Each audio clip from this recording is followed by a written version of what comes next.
Baik, Assalamualaikum warahmatullahi wabarakatuh. Selamat datang rekan-rekan sekalian peserta webinar Nuni Series IT Online Seminar yang berasal dari berbagai kampus di seluruh Indonesia. Terima kasih atas kehadirannya pada siang hari ini di sesi presentasi dari Bapak Irving mengenai ORCAV, solusi dokumen medis secara digital. Sebelum kita memulai sesi webinar pada siang hari ini, ada beberapa hal yang perlu saya sampaikan. Yang pertama adalah mohon untuk nama bisa di-rename sesuai dengan kampus masing-masing ya. Jadi bisa nama kampus, kemudian nama dan NIM teman-teman sekalian. Terkait dengan presensi nanti akan dibagikan di akhir acara link untuk exit tiket ya bagi kalau BINUS, kalau tidak salah nanti ada mekanismenya sendiri untuk kampus lain, dan juga semua teman-teman nanti akan mendapatkan sertifikat bagi yang mengisi exit ticket di akhir acara.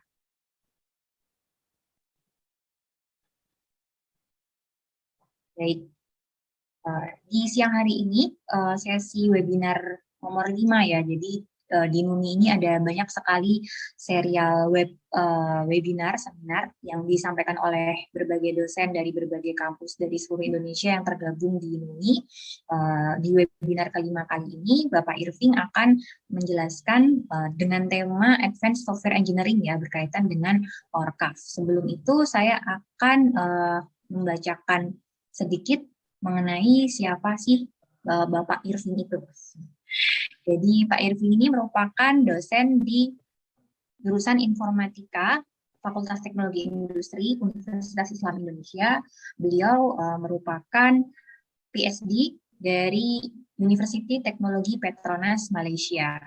Nah, interest beliau sebenarnya sangat beragam ya, ada optimization, genetic algorithm, database, Internet of Things, sport science, dan beliau sangat suka sepak bola dan juga ini ya, berdagang sepatu bola ya Pak ya. Dan kesempatan kali ini Bapak Irving akan menjelaskan tentang solusi dokumen medis secara digital yang namanya ORCAV, seperti itu. Mungkin langsung saja kepada Pak Irving. Oh ya, sebelumnya untuk teman-teman nanti bila ada yang ingin bertanya, Pak Irving mempersilakan teman-teman kalau misalnya mau langsung berbicara langsung di tengah-tengah sesi presentasi, dipersilakan bisa dengan raise hand terlebih dahulu ya, nanti akan kami izinkan, atau juga bisa langsung menyampaikan di chat room, seperti itu. Atau nanti kalau misalnya belum ada yang bertanya di sesi presentasi, nanti bisa dilakukan di sesi akhir presentasi. Jadi waktu seminar ini sekitar 1,5 jam, nanti sudah termasuk tanya jawab. Ini kita saksikan secara langsung webinar dari Bapak. Kepada Pak Irving, kami persilakan. Baik, Bismillah, Assalamualaikum warahmatullahi wabarakatuh, dan selamat siang ya teman-teman semuanya. Wah, ini lagi-lagi kan di NUNI ini memang apa ya, melatih juga ini, melatih saya ngajar BINUS. Karena mesti isinya itu banyak banget dari mahasiswa BINUS, mesti paling banyak. Ini saya kayak ngajar mahasiswa BINUS, jadi saya latihan ngajar mahasiswa BINUS, ya, amazing lah ya.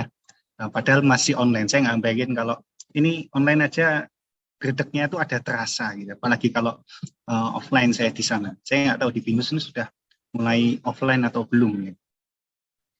Rasanya keren lah kalau offline di sana ya. Baik, jadi benar yang dikatakan Bu Virus tadi ya, terkait dengan bidang riset saya, salah satunya adalah data management. Data management karena memang saya dulu bermain di database dan Oracle database. Nah ini saya akan mempresentasikan pekerjaan baru. Ya, jadi sebenarnya bukan kerjaan saya lebih tepatnya. Jadi itu ada yang namanya ya, ada Mas Elbo, saya nggak tahu, mudah-mudahan dia semuanya udah saya kasih link sih hari ini. Ya, Mas Elbo ini adalah tim teknisnya, ya, pemain teknis utamanya. Di situ ada Muhammad Nur Imansyah, ini Pak Dokter ya, jadi dia konsultan medisnya lebih tepatnya. Lalu bosnya utamanya adalah Pak Hari Setiaji ya. Nah, saya ini kalau dalam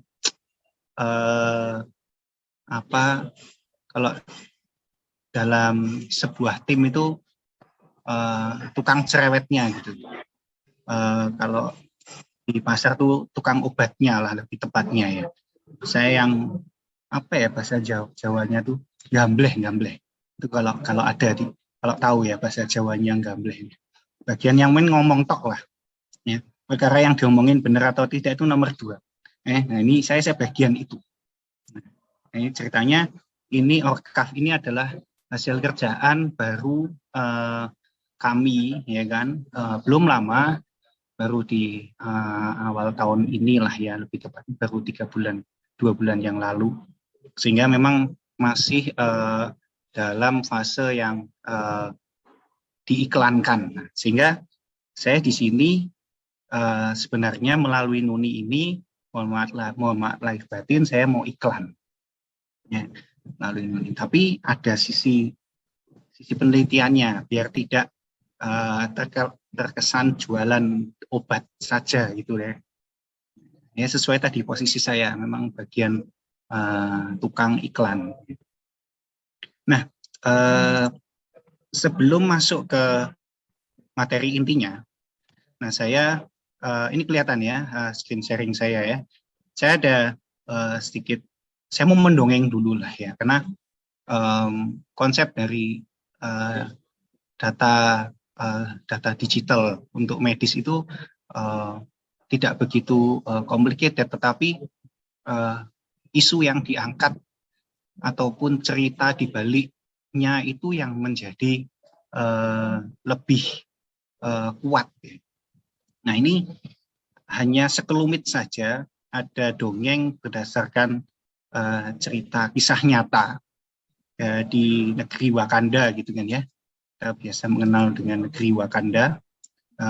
Jadi cerita pertama adalah tentang retaknya kaki, kebetulan anak saya lah ini saya ceritakan ya, itu retak kaki di weekend. Lalu saya bawa ke rumah sakit gitu kan ya, Shin hairline crack, itu retak tipis lah ya. Nah itu saya bawa ke rumah sakit, ya mengeluh gitu kan ya sakit karena kecelakaan. Sampai di rumah sakit, masuk IGD ya kan, lalu di ronsen. Nah setelah di ronsen itu memang langsung kelihatan ya ada garisnya ya. Kebetulan dan saya tidak bisa menunjukkan lah, mohon maaf lahir batin di sini, itu bentuknya kayak diamond, jadi kayak udah retaknya tuh kayak puzzle. Nah, saya berusia 8 tahun ya, puzzle. Dan mungkin karena waktu itu udah malam juga, itu yang ada jaga cuma dokter dari IGD, sedangkan tukang ronsennya ya juga seadanya ya.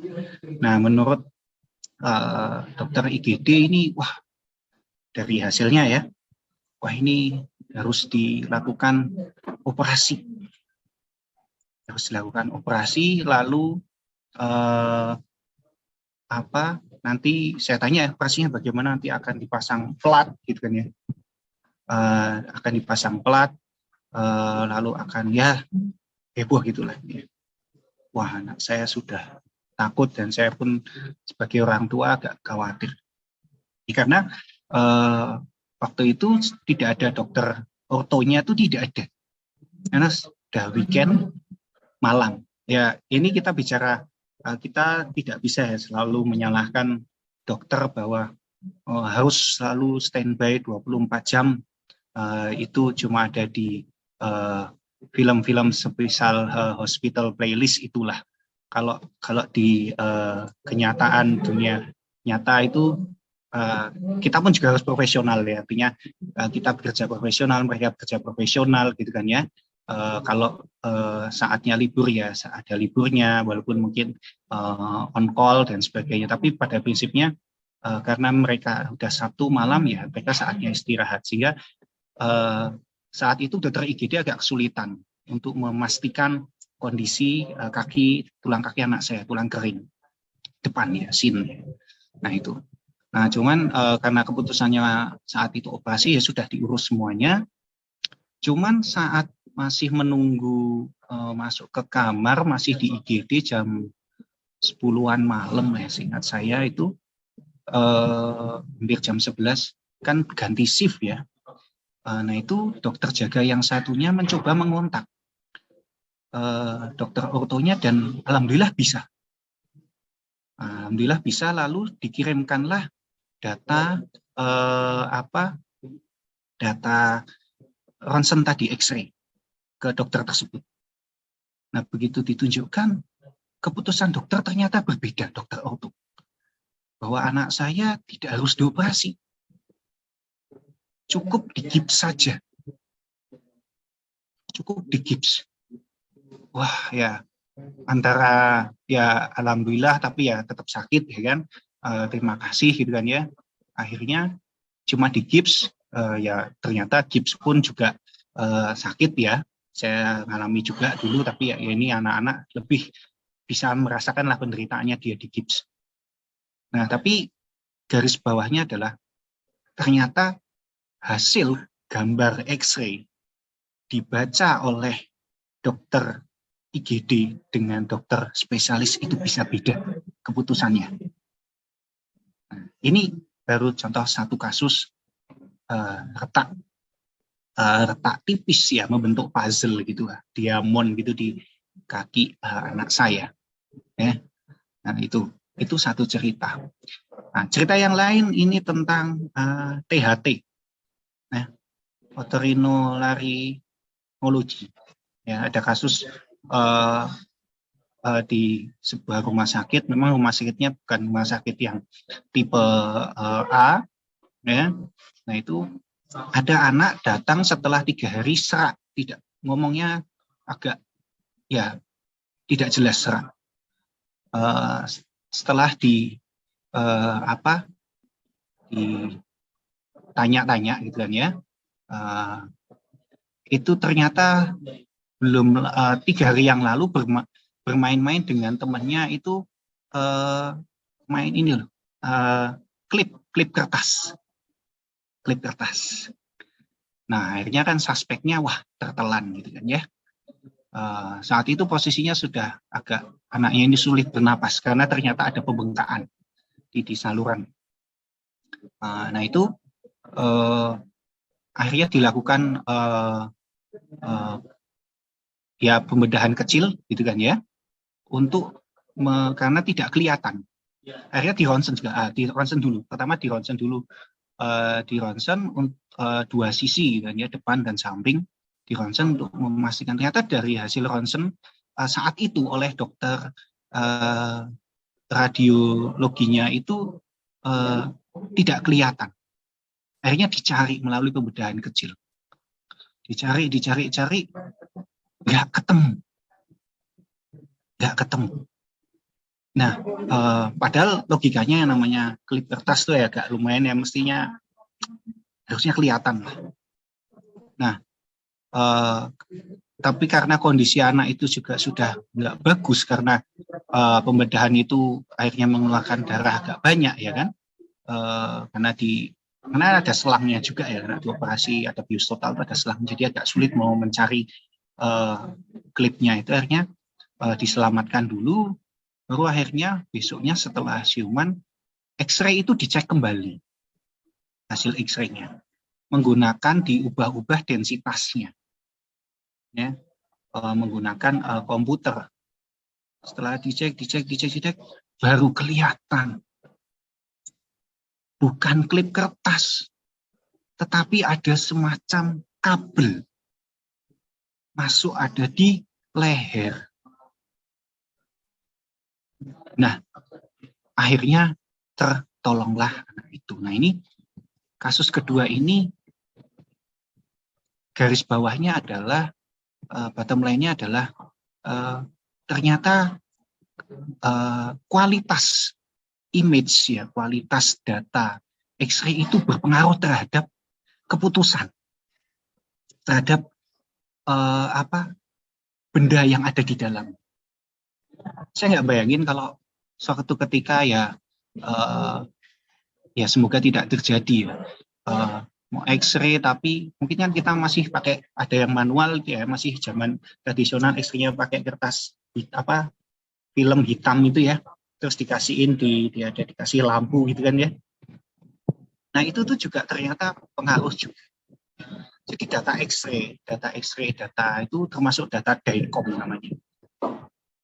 Nah itu tuh data DICOM itu tidak cuma pixel seperti gambar yang biasa kita lihat, tapi ada data-data lain di dalamnya, itu data densitas, ada data koordinat dan sebagainya, itu di dalam sebuah data DICOM.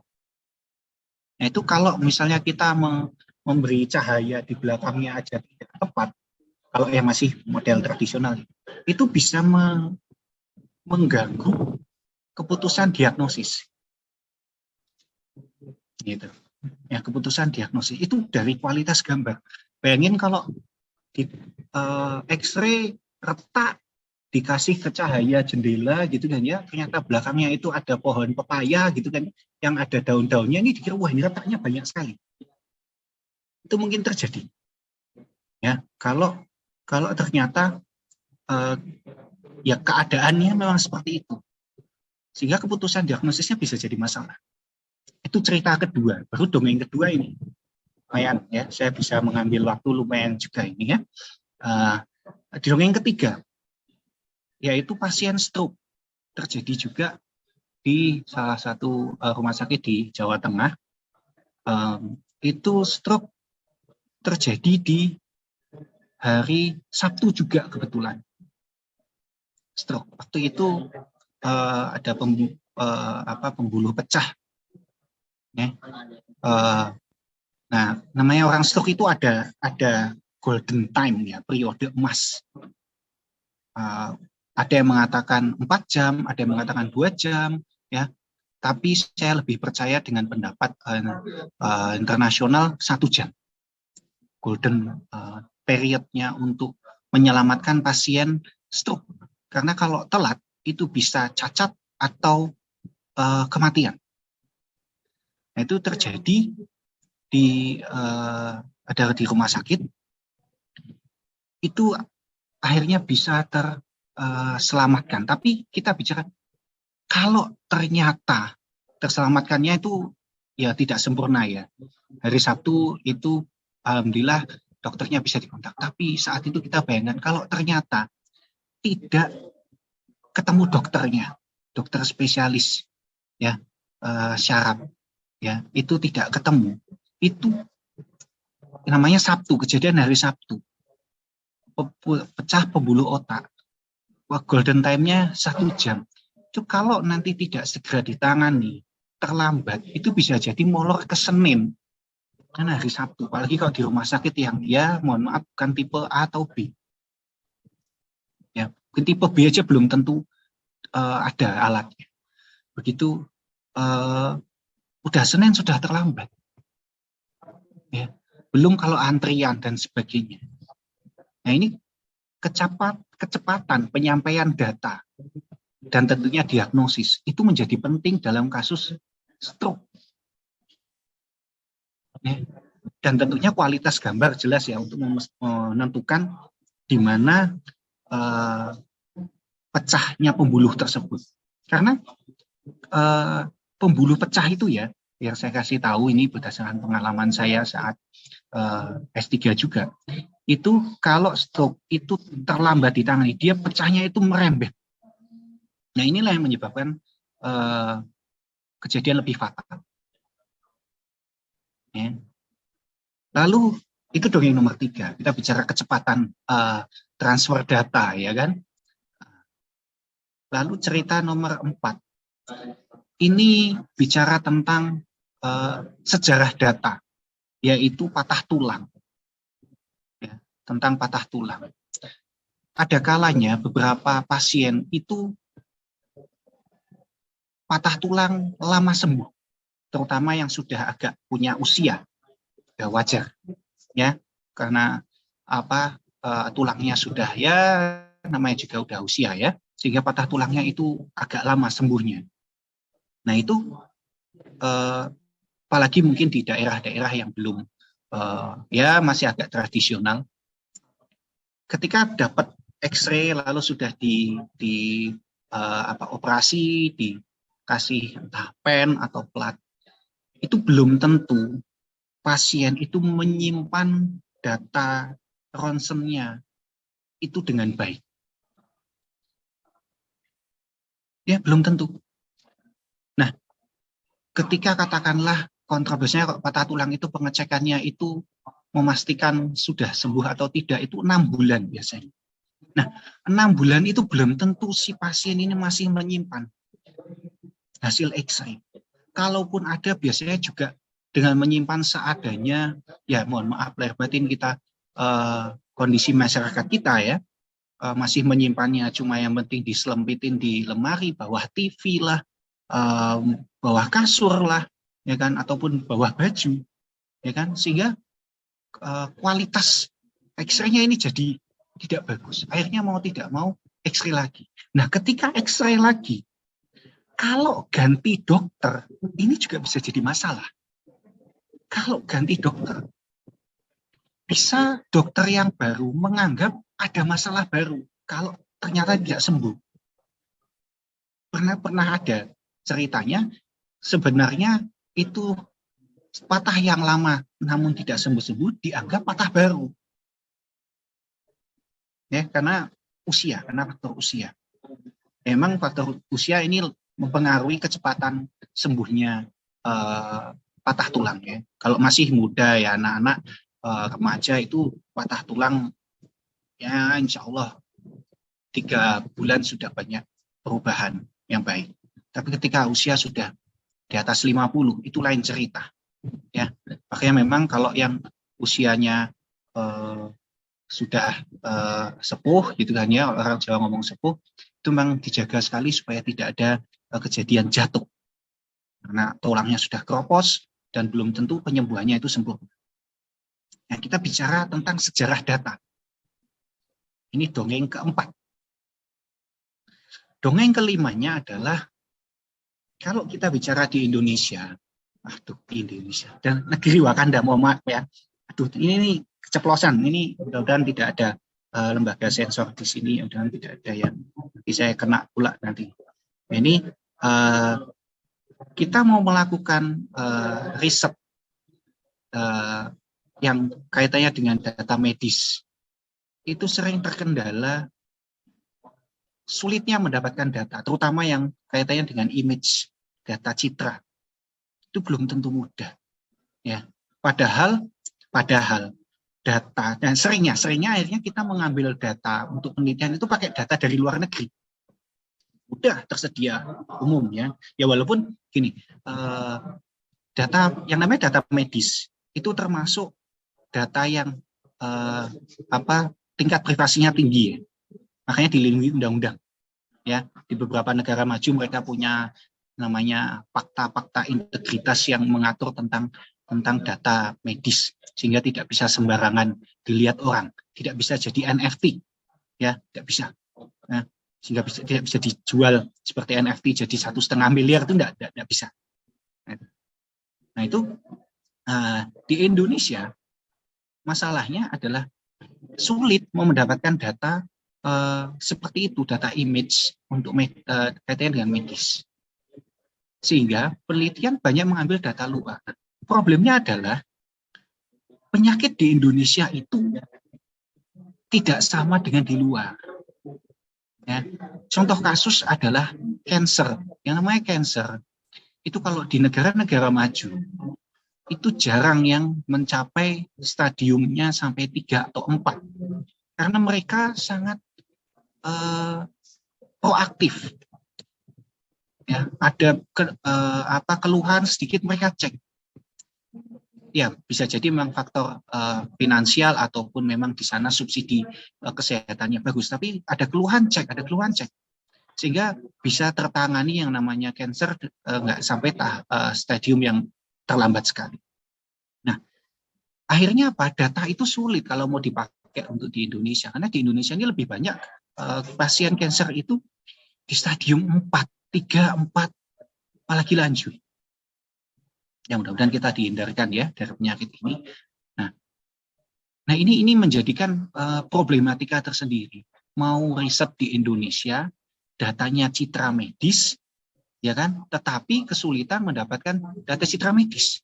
Karena apa? Nggak ada, sulit. Kalaupun ada, dipersulit untuk dapatnya. Gitu ya. Karena untuk menjadikan anonimus ini juga satu perjuangan sendiri. Ya. Nah, padahal kita perlu data yang spesifik. Khusus Indonesia ini tidak sama. Ya. Kayak saya mungkin cerita di bidang lain, di bidang psikologi itu ada namanya schizofrenia. Ya. Schizofrenia itu kalau di Indonesia masih ada yang bisa ditangani oleh pengobatan normal. Ya. Kok di negara maju udah dianggap orang gila gelandangan. Tidak sama, levelnya tuh tidak sama. Ya. Di negeri yang spesial ini gitu kan ya.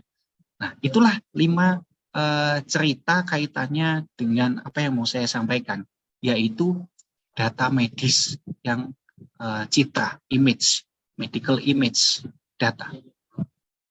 Dari 5 ini, prinsipnya nih kalau ada yang tiba-tiba mau komen, bertanya, silahkan ya. Saya terbuka sekali dengan interupsi. Ya, tidak ada masalah. Saya tidak akan tampar, ya tidak seperti itu. Oke saja ya. Nah, saya bukan stand up comedian juga, aman lah. Oke, coba kita lanjutkan. Nah, jadi ada ini walaupun kayaknya poinnya banyak, tapi sebenarnya sedikit.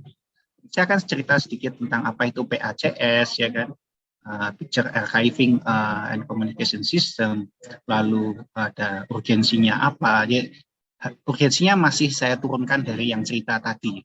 Lalu ini ada cerita lain apa di balik ini terkait dengan penelitian yang sudah saya lakukan dan beberapa.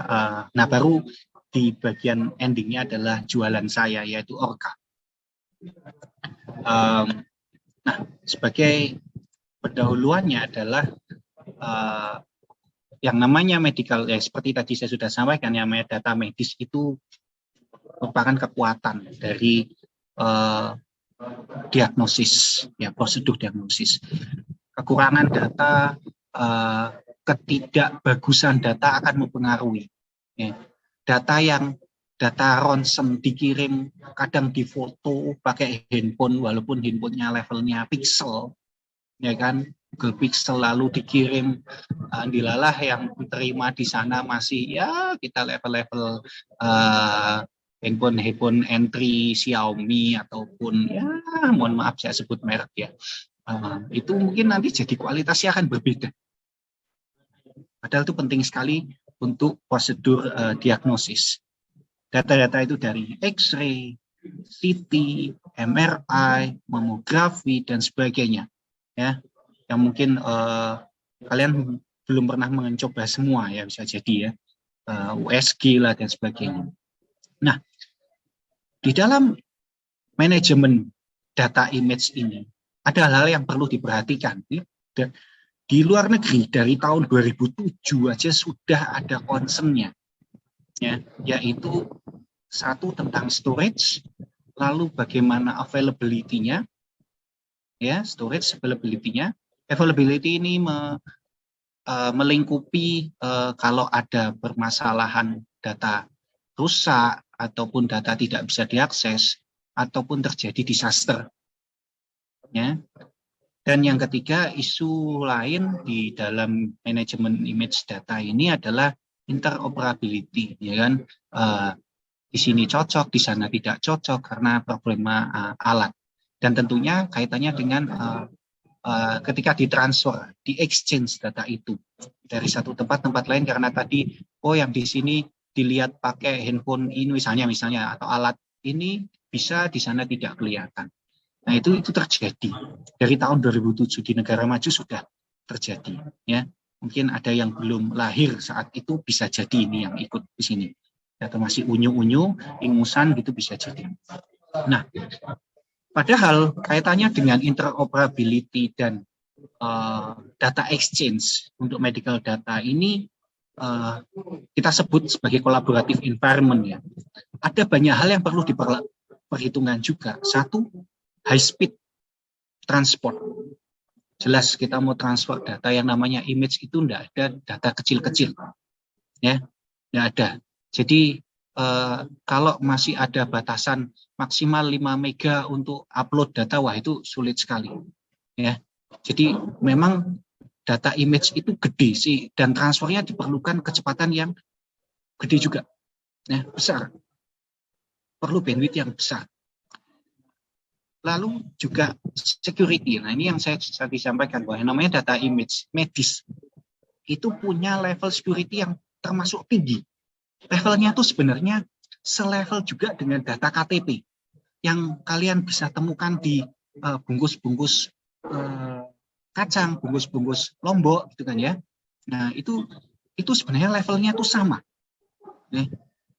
Yang kalian fotokopi kalau mau antigen itu sebenarnya levelnya tuh sama, sehingga memerlukan level security yang tinggi, namanya data medis, kaitannya untuk dikolaborasikan, sehingga memang sensitif, jadi nggak bisa sembarangan.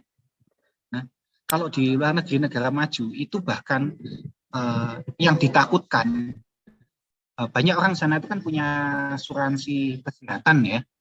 Nah, itu ditakutkan kalau data itu bocor lalu ke tempat asuransi kesehatan, sehingga bisa sulit dapat asuransi.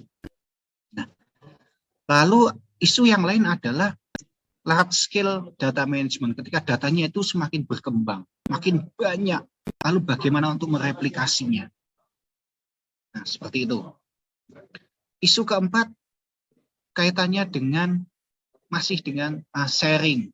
Lalu kalau nanti misalnya mau katakanlah jadiin bahan penelitian lalu dipublikasikan, bagaimana? Ya, bagaimana data ini boleh tidaknya dipublikasikan ketika dalam kondisi yang kolaboratif? Ya, ini data siapa? Ya. Padahal data yang kalau disebarkan itu harus anonimus. Dan data, saya nggak tahu teman-teman menyadari atau tidak, kita ini punya satu kelemahan kalau diperiksa di rumah sakit itu, tidak semua klinik ataupun rumah sakit itu meminta konsen kita. Namanya sebenarnya setiap pasien itu wajib dimintai konsen, data konsen terkait penggunaan data kita, data medis kita. Nah, kalau misalnya data medis kita nanti mau dipakai, karena sangat mungkin sekali data kita dipakai untuk keperluan yang lain. Padahal itu harus ada konsen dari si pasien. Ya. Bisa jadi nanti juga ketika data ini dikumpulkan jadi satu dari beberapa tempat, itu juga itu merupakan isu juga. Ya. Data kita katakanlah dibawa ke cloud, bisa jadi cloud-nya itu ada di negara lain, mereka punya fakta integritas yang lain juga terkait data. Nah, ini menjadi isu. Lalu, tentunya data image yang seperti ini, kondisi yang seperti ini menyebabkan mahal. Ya, yang namanya manajemen data seperti ini itu mahal dan tidak mudah. Isunya seperti itu. Nah, data image ini rumahnya itu ada di PACS. Ya. Picture Archiving and Communication System. Ada rumahnya, sistemnya, namanya PACS. Nah, ini kalau tidak salah peraturan Kementerian Kesehatan yang terbaru itu mewajibkan rumah sakit yang tipe A itu harus punya PACS. Kalau tidak punya, pun tipe B tidak punya PACS, nggak mungkin jadi A. Ya, tidak mungkin jadi A. Sehingga itu menjadi syarat untuk sebuah rumah sakit bisa jadi tipe A. Nah, rumahnya medical image ini, ya, data medis ini memang harus dipersiapkan dengan baik. harus secure, ya kan? Lalu ketika harus transmit data itu jelas mau ke siapa. Nah, karena apa? Ini mengurangi. Jadi perlunya PACS itu karena mengurangi mekanisme penyimpanan data yang masih dalam bentuk kertas berkas. Dan itu masih terjadi di negeri Wakanda. Ya, masih menggunakan kertas. Bayangin kalau ada pasien yang ternyata dia rajin, ya kan? Rajin mengikuti petunjuk dokter 2 minggu sekali kontrol, itu muncul kertas baru. Sehingga setahun aja dia ke rumah sakit 20 kali misalnya ataupun ya 12 sebulan sekali. Itu udah tebel berkasnya. Baru satu pasien. Nah, itu kalau lebih dari satu pasien bisa teman-teman bayangkan bagaimana menyimpannya. Padahal ada juga konsensus di antara rumah sakit ini menyimpan data itu maksimal 5 tahun, menyimpan data pasien. Walaupun ini menjadi pertanyaan besarnya adalah setelah 5 tahun diapakan datanya? Dibakarkah kalau yang kertas, kalau yang digital diapakan? Itu ada konsensus seperti itu. Ya, sehingga PACS ini juga memiliki isu. Ya. Nah, yang namanya data medis juga itu juga bisa disimpan di cloud, ya, di cloud menggunakan PACS software. Dan sebenarnya PACS ini kalau kita bicara di dunia lain sana ya, itu memang sudah lama, sudah 10 tahun lebih. Yang semenjak adanya munculnya teknologi grid computing, ya, mereka sudah menerapkan model-model PACS, walaupun mungkin masih pada tahap menyimpan rekam medis. Ya, saat itu masih banyak digunakan untuk menyimpan rekam medis, electronic health record. Itu sudah ada Globus Medicus, MIM, Mobile, dan sebagainya, punyanya berbagai macam brand itu sudah ada. Nah, ini banyak yang sudah dipasang di cloud juga. Nah, cuman pertanyaannya adalah Indonesia ini punya apa? Indonesia ini punya apa lah? Kita ini menyimpan data medis di mana? Apakah ketika kita taruh katakanlah ya di Google Drive. Google Drive ini ada di mana? Yakinkah dibuka? Tidak dibuka oleh orang lain di sana. Nah, ini kan kita tidak tahu. Ya, karena walaupun secara kasat mata aman, tetapi yang di balik layar kita tidak tahu. Nah, padahal datanya ini gede, huge, ya, huge. Belum tentu standarisasi device-nya itu juga sama. Nah, sehingga ini menjadi isu lain ya, dari sistem PACS. Kalau yang masih belum kebayang apa itu PACS ya inilah gampangannya ya. Jadi mungkin kalau alat-alat itu dinamakan modality ya. USG lah, CT, MRI, X-ray itu dinamakan modality untuk meng-acquire data, lalu di manage di dalam PACS server. Nah, server ini bisa on-site, bisa off-site, ya, bisa ada di rumah sakit itu. Nah, ini yang isunya itu kalau ternyata dua-duanya ada isu, baik kita menyimpan sendiri ataupun di cloud, dua-duanya ada isu, ya. Nah, baru nanti di view. Nah, ini termasuk juga sistemnya PACS juga sebenarnya untuk memview data ini, ya, untuk memview data ini, baik itu data X-ray ataupun semuanya. Nah, ini dokter itu, nah sekarang cuman ada juga dokter sudah banyak membawa mobile ya, mobile tablet ataupun banyak mobile ya, pakai tablet itu mereka sudah punya akses tersendiri. Walaupun tidak semua vendor PACS ini support juga. Nah, mereka biasanya setnya itu sama komputer. Nah, itu. Nah, inilah urgensinya dan isu-isu yang ada di PHCS untuk saat ini kita bicara saat ini, saat pandemi COVID. Nah, adanya pandemi COVID ini memang impact-nya besar sekali di dunia kesehatan, ya, kaitannya dengan medical image. Saya masih ingat di 2-3 bulan, nggak nyampe setahun dari awal pandemi, itu yang namanya data X-ray toraks itu ya, itu bertebaran di internet. Kalian mau cari itu banyak kalau mau dapat. Dan memang kebanyakan dari X-ray, ya. Dari X-ray itu orang sudah bisa mendeteksi adanya COVID atau tidak di sebuah paru-paru. Ya. Nah, itu menjadi isu tersendiri. Nah, ini dengan banyaknya data ini jadi isu tersendiri juga. Orang bisa seenaknya dapat data.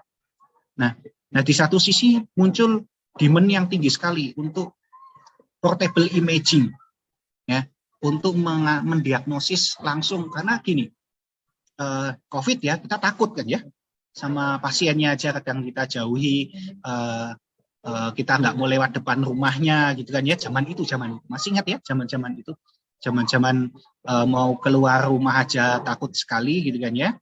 Ada tetangga yang COVID itu udah kayak mereka memiliki penyakit yang mengerikan, ya.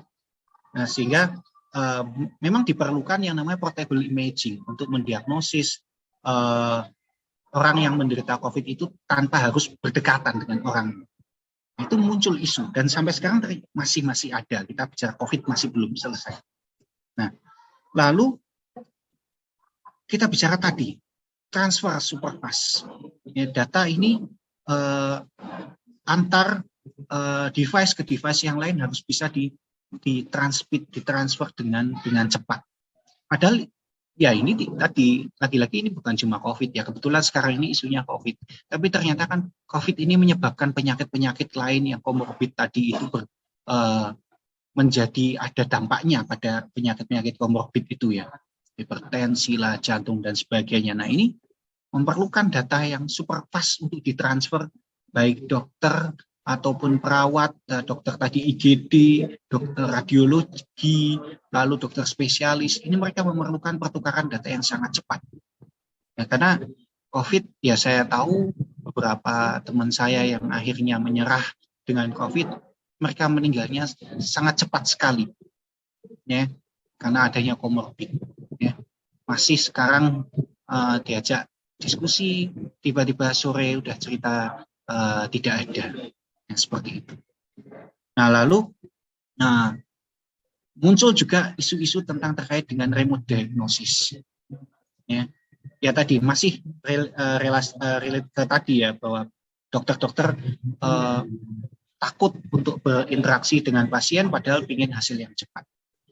Nah, ini kalau ngomongin tentang kebutuhan marketnya PHCS, sebenarnya PHCS ini masih sangat marketable, ya, karena telemedicine dan remote monitoring itu masih menguasai marketnya di dunia ini. Ya, tambah lagi ada digital pharmacist ya. Kalian model-model halodoc itu yang tidak pakai alat itu aja laris ya.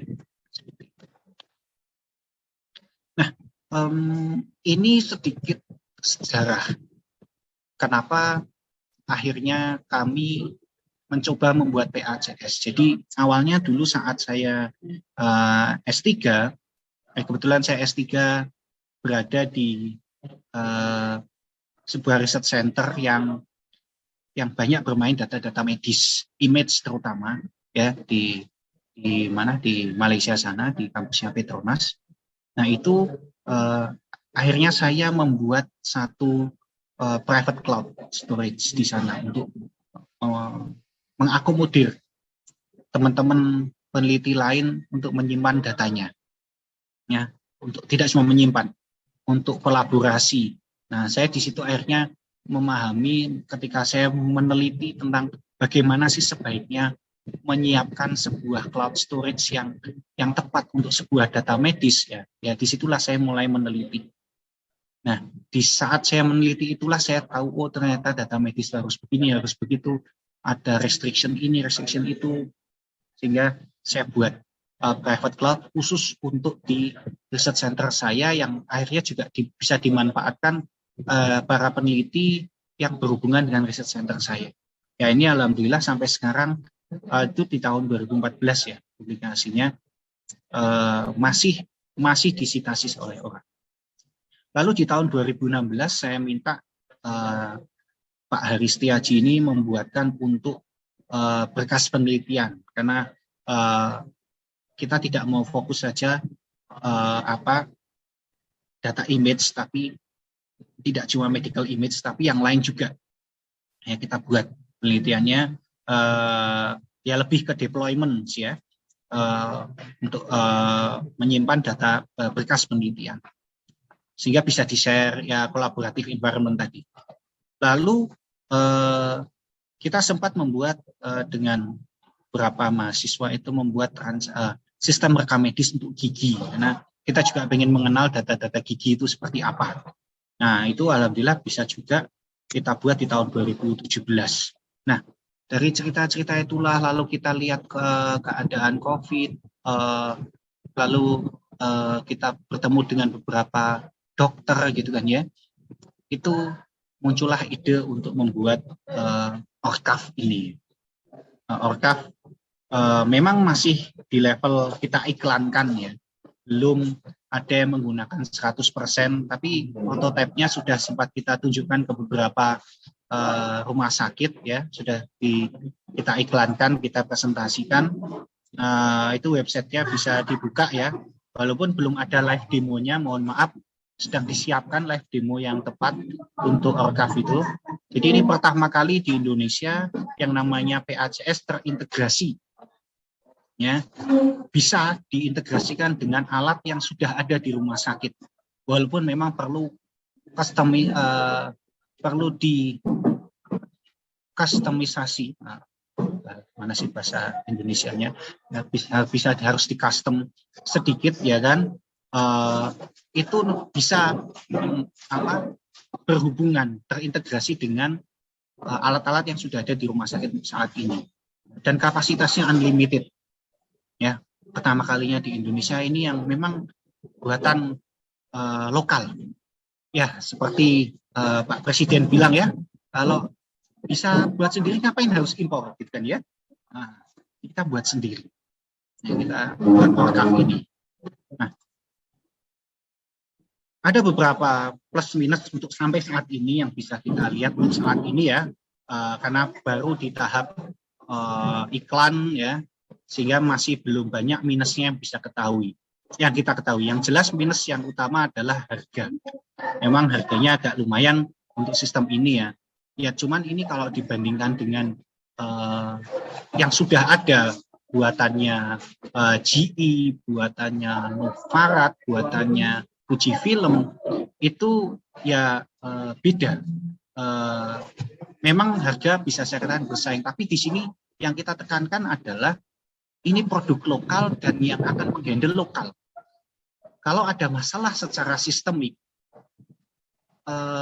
support kita itu mudah dilakukan. Tidak harus mengontak si ownernya itu yang kalau dari luar negeri ya dari luar negeri. Tidak perlu menunggu. Ya, kalau ada masalah secara sistemik, kita bisa langsung handle. Nah, jadi dan ini yang membedakan, walaupun secara harga mungkin terutama buat rumah sakit yang tipenya masih B ke bawah C gitu kan ya, itu masih dirasa memang tinggi sih ya. Ya, tapi ya mau tidak mau kita harus menuju ke arah sana. Nah, sedangkan plusnya banyak dong, plusnya interoperability-nya bagus ya, kita bisa kustomisasi dengan alat-alat yang sudah ada ya kan. Lalu juga saya lebih mengatakannya responsif dan timely manner ya. Saya tidak mengatakan real time karena nanti definisi real time bisa jadi setiap orang beda-beda, tapi saya lebih mengatakan timely manner ya. Jadi sesuai waktu yang diperlukan saja untuk mendapatkan data tersebut ya. Lalu Nah, insya Allah karena berbahasa Indonesia tidak banyak merumitkan ya mohon maaf pekerja-pekerja perawat ataupun dokter-dokter yang secara bahasa penguasaan bahasanya belum baik, bahasa Inggrisnya belum baik, sehingga kita masih bisa dalam bentuk bahasa Indonesia. Ya. Penyimpanannya pun bisa dibuat lokal di rumah sakit, bisa kita arahkan ke cloud, ya kan?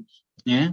Ada beberapa spesialis radiologi yang kerjasama dengan kita, gitu kan ya. Tentunya nantinya kalau diintegrasikan ini bisa memungkinkan untuk meningkatkan efisiensi. Ringan, insya Allah ringan itu bukan ringan secara kilogram gitu ya, tapi intinya di sini memudahkan ya, lebih tepatnya ya, aman, dokter bisa melihat data pasien dari mana saja, kapanpun, kita support ready 24 jam non-stop. Lalu sudah ada beberapa testimonial dari kita tunjukkan ORCAV ini ke beberapa dokter secara prototipenya ya. Jadi alhamdulillahnya sudah sempat dikomentari dengan baik ya, oleh dokter di Kebumen, itu di JIH UII ya kan, dan ada dokter dari Fakultas Kedokteran UII. Kebetulan saya juga menjadi orang UII dan Pak Ari juga orang UII, jadi kami ini beberapa tim dari UII, sebagian besar dari kita ya, UII Jogja. Nah, kita membuat ini sudah diuji cobakan. Tapi ya masih di level prototipe ya, belum uji coba rumah sakit beneran ya. Nah, sebagai summary-nya saja supaya tidak berlama-lama, intinya adalah yang namanya data medis itu penting ya, tidak cuma untuk diagnosis kesehatan tetapi juga untuk penelitian. Nah, ini yang memang terutama sisi penelitian tadi yang kita masih juga lemah. Kita bicara di sudut pandang kita ya, tidak sudut pandang dokter dulu ya. Di sudut pandang kita sebagai peneliti di akademisi ini memang kita masih ada sisi kelemahan untuk mendapatkan data medis karena sulit didapat datanya ya kan, availability-nya padahal itu penting tapi kita juga sulit dapatnya, ataupun kalaupun dapat kualitasnya tidak bagus ya, ataupun dapat ya udah transferan WA ke WA itu, kalau di broadcastan itu sudah ada gambar panah forwarded many times gitu kan ya. Nah itu mungkin terjadi juga, data kita dapat padahal kualitas setiap handphone itu tidak sama ya. Kualitas handphone apalagi yang sudah sempat masuk ke Google Foto, resolusinya sudah berubah, sudah akan berubah sekali. Padahal yang namanya data, tadi saya katakan di awal, yang namanya data medis itu sebenarnya tidak cuma mengandalkan sisi pikselnya, tetapi ada sisi-sisi lain di dalam data tersebut. Data DICOM itu kontennya banyak, ya, gitu. Ada yang bertanya. Saya baru dikasih virtual background. Sudahlah, harus main rampung. Lalu juga nah, ORCAV datang mencoba memberikan solusi, ya kan? ORCAV datang memberi solusi, ya mudah-mudahan bisa membantu buat dunia pendidikan ini dan dunia kesehatan ya. Ya, kita memberikan jalan untuk orang bisa mengakses data dengan mudah, mengenhance dunia teleradiologi, lalu multi institution. Harapannya juga nantinya rumah sakit bisa dengan adanya PACS lokal ini, rumah sakit ataupun klinik-klinik yang kecil-kecil itu bisa juga saling berintegrasi gitu kan ya, harapannya. Lalu juga bisa dokter-dokter bisa mudah mendapatkan data untuk dicek gitu ya. Institusi pendidikan, institusi penelitian itu bisa juga mendapatkan data dengan mudah, tentunya dengan prosedur-prosedur yang harus terjaga. Nah, tentunya tadi ORCAV ini adalah produk lokal ya. Cintailah produk-produk dalam negeri, seperti itu kan iklannya. ada pertanyaan, bisakah materinya di-share? Insya Allah bisa nanti.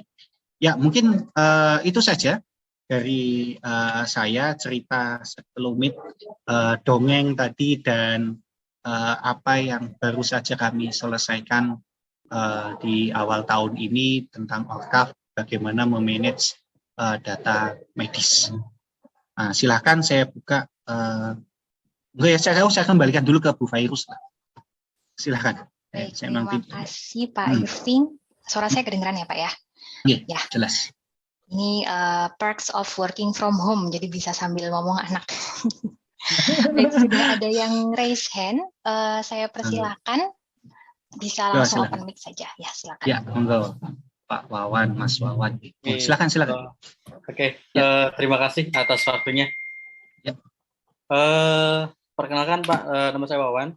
Kebetulan saya bekerja juga di bidang rumah sakitan di vendor aplikasi SIMRS atau aplikasi rumah sakit. Nah, ada beberapa hal yang akan saya tanyakan Pak. Pertama, jika menggunakan ORCAV ini, apakah rumah sakit harus tetap memiliki lisensi PATS dan worklist-nya untuk bisa terintegrasi dengan PATS-nya Bapak? Langsung saya jawab. Ya. Halo. Ya, jadi memang lisensi yang jelas nanti PATS ini dibeli dengan lisensi. Jelas. Dan nanti lisensinya memang sedang kita siapkan bagaimana detailnya, tapi modelnya model lisensi beli untuk satu versi. Begitu. Ya, seperti itu. Jadi masih standar ya untuk perlisensiannya. Oke. Nah, jadi misalkan saya beli alat nih. Ya kan, belum terintegrasi tuh PATS-nya, misalkan pakai apalah, pakai Fuji atau apa gitu mereknya. Nah, tetapi kan biasanya pas kita beli itu rumah sakit beli itu ada yang nggak tahu ya, lisensinya misalkan hanya lisensi PATS, tidak ada worklist-nya atau segala macamnya. Nah, kalau misalkan seperti itu, berarti lisensinya ditanggung sama ini ya, pihaknya ORCAV ya? Jadi gini, sebenarnya kita ada beberapa istilahnya bandelnya gitulah ya. Mau sistem saja boleh, mau nanti kalau ternyata mau sambil plus alatnya juga boleh. Nanti servernya terpisah, kalau mau servernya cloud ada lain lisensinya.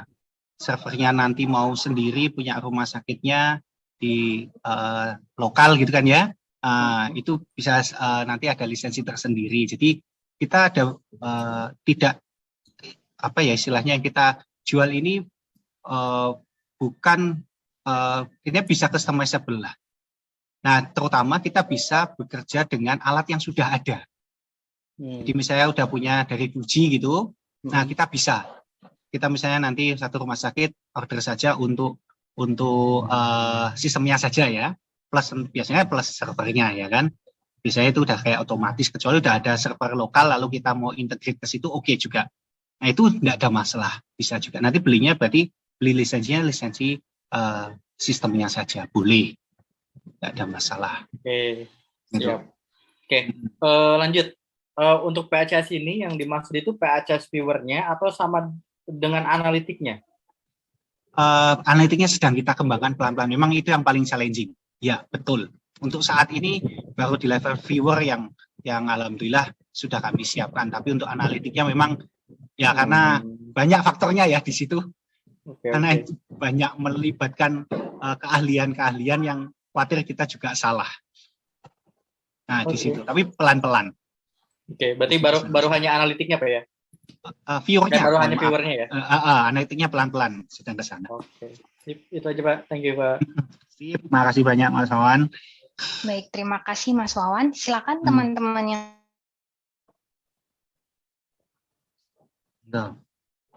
Mohon maaf nih kalau koneksinya agak kurang lancar.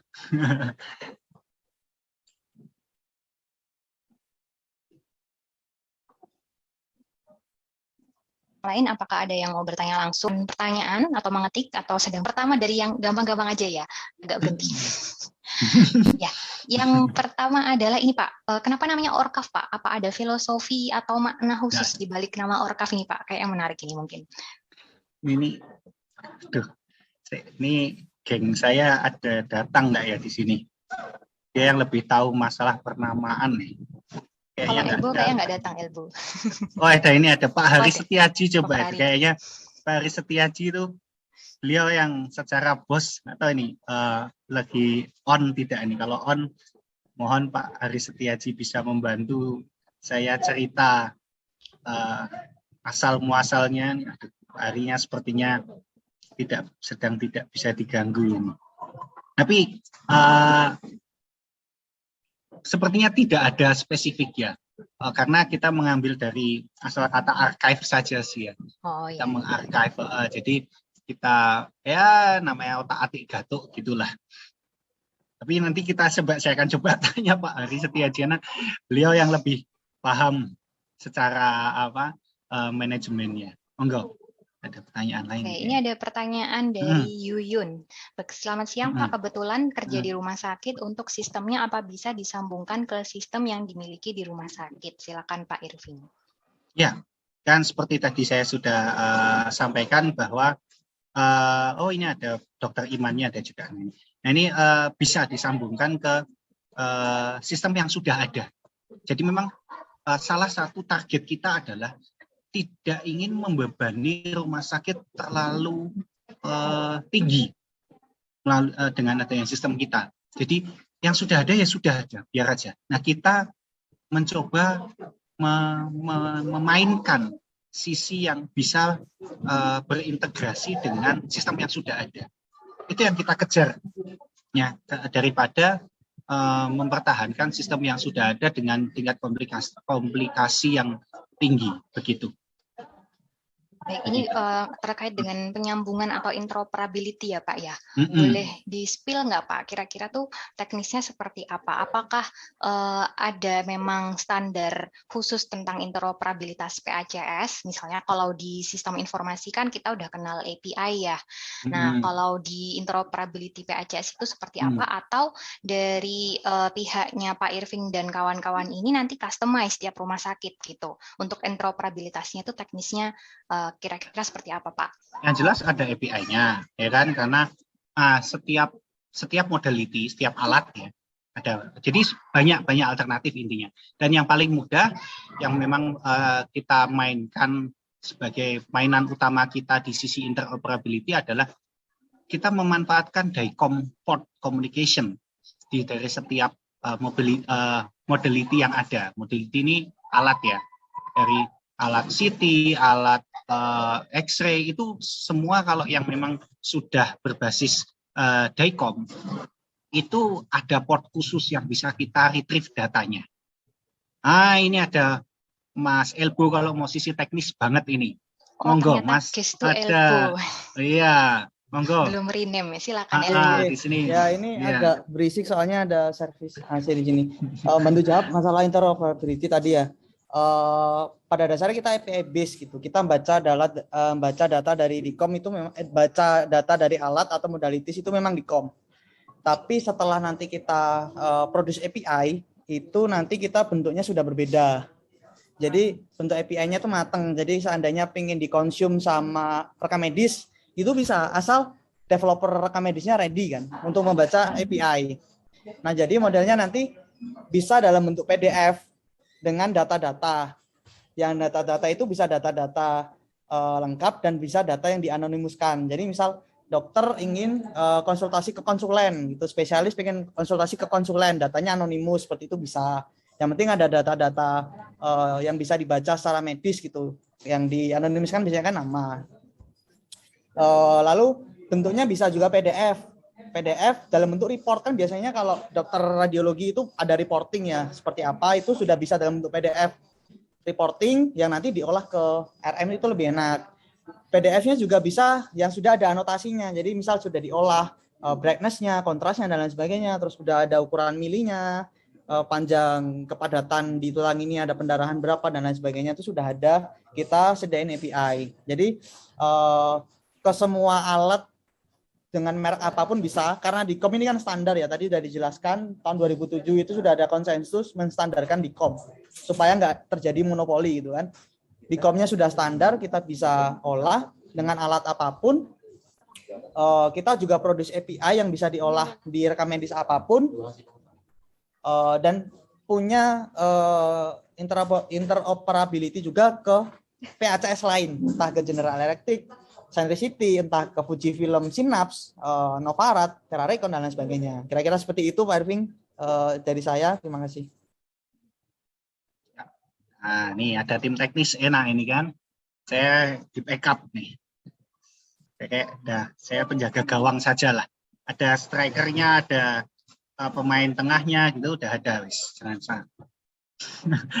Silakan ada lagi yang mau ditanyakan. Terima kasih Mas Elbo dan Pak Irving. Oke, jadi terkait interoperabilitas sudah cukup, penjelasannya lumayan teknis sekali ya. Jadi sudah macam-macam yang dipersiapkan nih oleh teknisnya. Baik, teman-teman ada yang mau bertanya, bisa raise hand atau bisa menyampaikan di chat juga. Kalau saya ada pertanyaan lagi Pak. Nah tadi di awal ini Pak Irving ada beberapa fairy tales ya Pak ya, ada cerita-cerita gitu kan ya Pak. Salah satunya itu ada cerita tentang misalnya suatu gambar hasil medis, hasil gambar rekam medis itu bisa dimaknai itu bisa berbeda-beda antara dokter satu dengan dokter lainnya.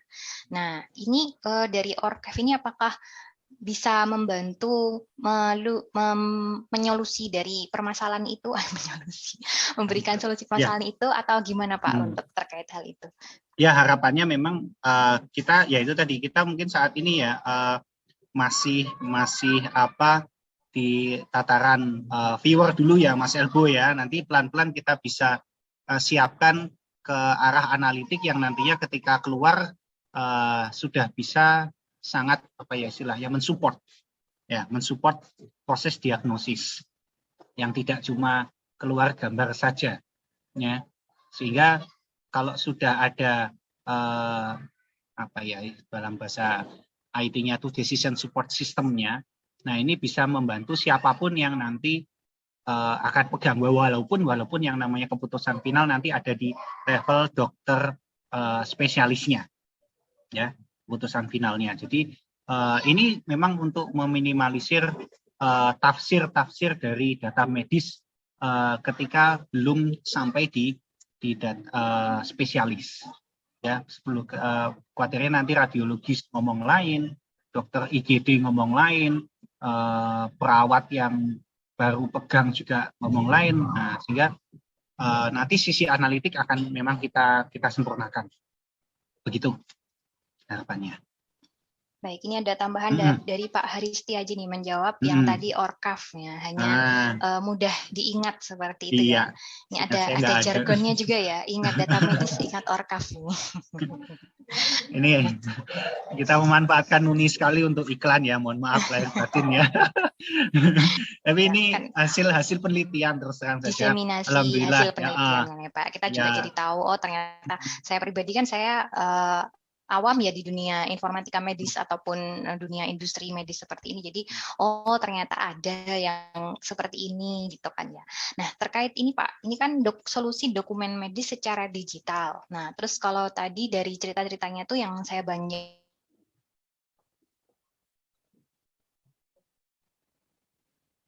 putus-putus. Bayangkan lebih ke nggak sekedar image ya, atau emang ini hanya berkaitan dengan image Pak? Oh ya. Jadi kalau di sini kan judulnya ORCAV solusi dokumen medis secara digital. Ya. Untuk saat ini masih di image ya. Untuk saat ini masih di image. Ya. Ya, saya sih termasuk men-challenge nanti tim teknis lah ya. Men-challenge tim teknis untuk bisa memainkan lebih banyak data sinyal ya kan dan sebagainya. Itu monggo Mas Elbo kalau mau jawab yang teknisnya langsung. Jadi di medis itu ada 2 jenis data. Nah, ini ada Mas Iman juga nih MNI. Mas Iman ini dokter muda ya, masih bertugas di RS. Jadi kalau sering hilang-hilangan biasa, karena kalau di RS itu kan ada kasus cito ya atau apa keterburu-buru itu loh. Misal ada bayi kejang dan lain sebagainya jadi sering hilang gitu. Nanti yang backup saya.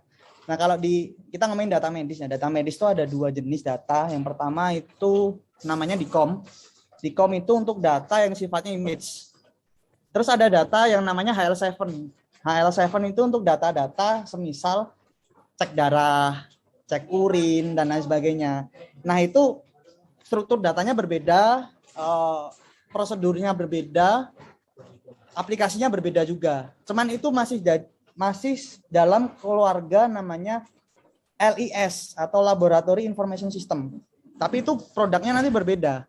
Tapi secara struktur itu sama kayak DICOM, udah ada standarisasinya. Mungkin nanti perlu ada webinar kedua untuk bahas itu, karena itu panjang juga ceritanya. Dan untuk saat ini memang kami fokusnya di ke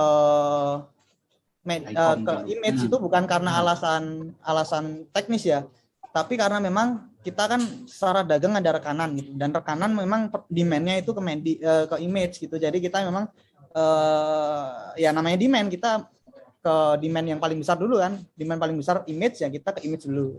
Next, kalau ini udah kelar, HL7 yang sifatnya data lab yang model urin dan lain sebagainya itu. Kalau dari saya seperti itu. Ini ada Dr. Iman selaku produk spesialisnya Orkaf yang lebih jago soal medis, mungkin bisa bantu jawab. Monggo, Dok. Ya, selamat sore ya, siang menjelang sore. Jadi mungkin izin bantu mewarnai gitu ya. Jadi selain dokumen yang tadi disebutkan sama Pak Irving, sebetulnya data digitalnya ini sendiri sudah beragam, Bu Virus. Jadi di DICOM itu tidak hanya melulu tentang gambar Röntgen atau gambar CT scan atau gambar MRI. Jadi di PACS di dalam Orkaf ini yang dia bisa proses banyak, nanti ada bisa video operasi, nanti juga bisa kalau MRI itu dia bisa sampai ke level mewarnai dari soft tissue-nya, jadi jaringan lunak. Kalau kita pakai CT scan itu kan masih mirip-mirip dengan X-ray ya, jadi yang dilihat hanya hitam putih gitu. Kita hanya tahu seberapa padat warna di situ, seberapa kosong warna di situ. Tapi kalau MRI kita bisa sampai tahu ini jaringan apa, ini darah atau bukan, ini cairan padatnya seberapa, konsistensinya, bahkan sampai bisa kita rekonstruksi. Nah, itu yang dilakukan sama Orkaf nanti. Kedepannya akan sekompleks itu. Baru nanti ada memang produk lain ya yang bukan di lini PACS mungkin, tapi masih, kalau saya bilangnya dari sisi kedokteran tuh ya serumpun gitu ya Bu. Jadi masih satu keluarga gitu dalam proses penunjang di medis. Mungkin itu.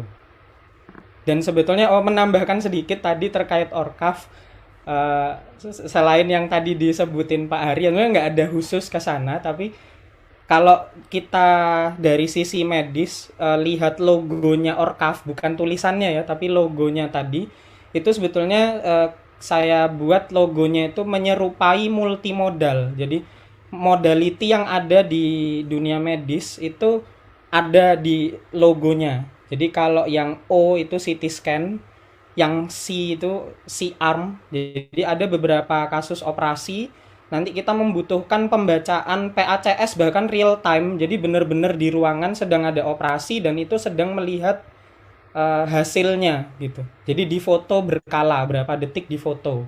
Seperti itu. Nah, itu dokter operatornya biasanya nanti pakai jas anti radiasi seperti itu. Karena dia berada di ruangan sambil operasi, sambil alat itu bekerja gitu. Itu si arm yang C.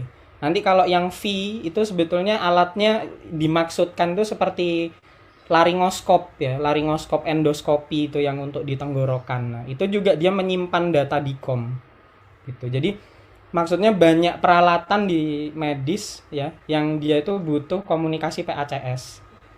Nah, sehingga makanya kenapa urgensinya tadi sudah disebutkan sama Pak Irving. Terima kasih mungkin. Gitu.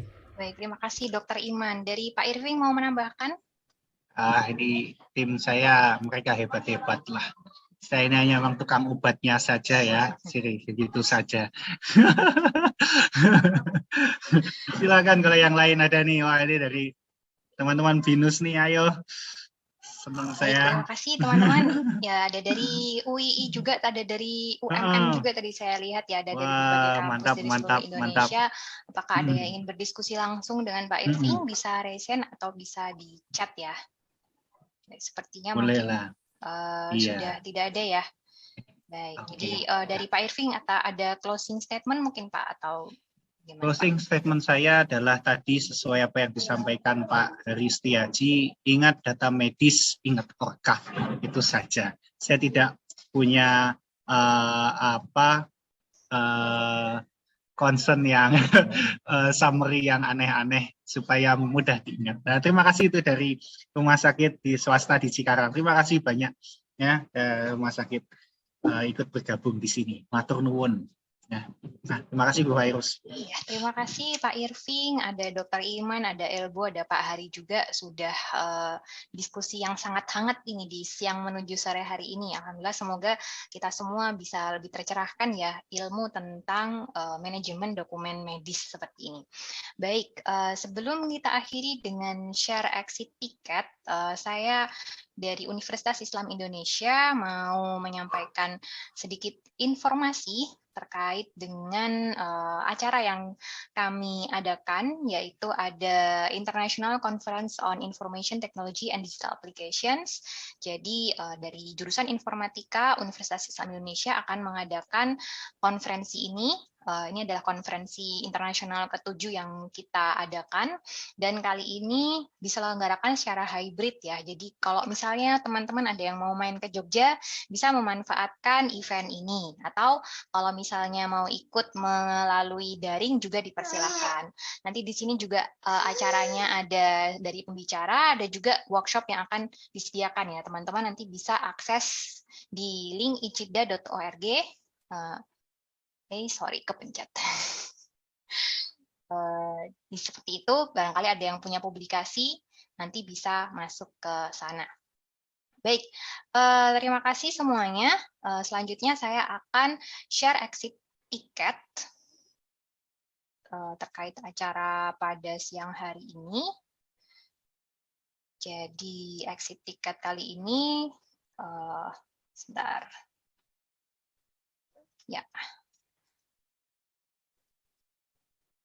Saya akan share.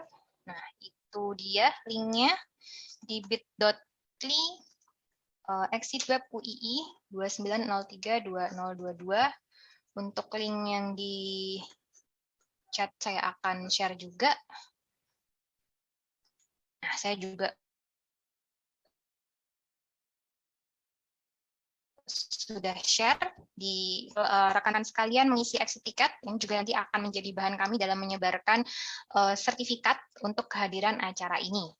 Jangan lupa untuk ikuti seminar dari Nuni Series lainnya, masih ada banyak sekali sampai dengan tanggal 9 April ya, hampir setiap hari ada, teman-teman bisa cek di poster yang sudah dibagikan di kampus masing-masing.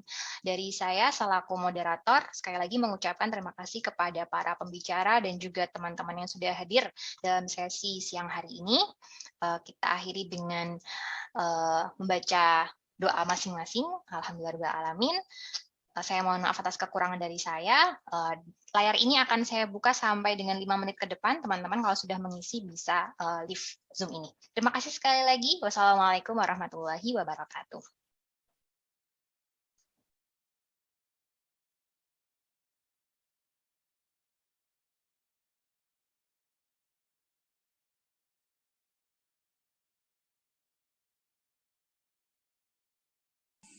Baik, terima kasih.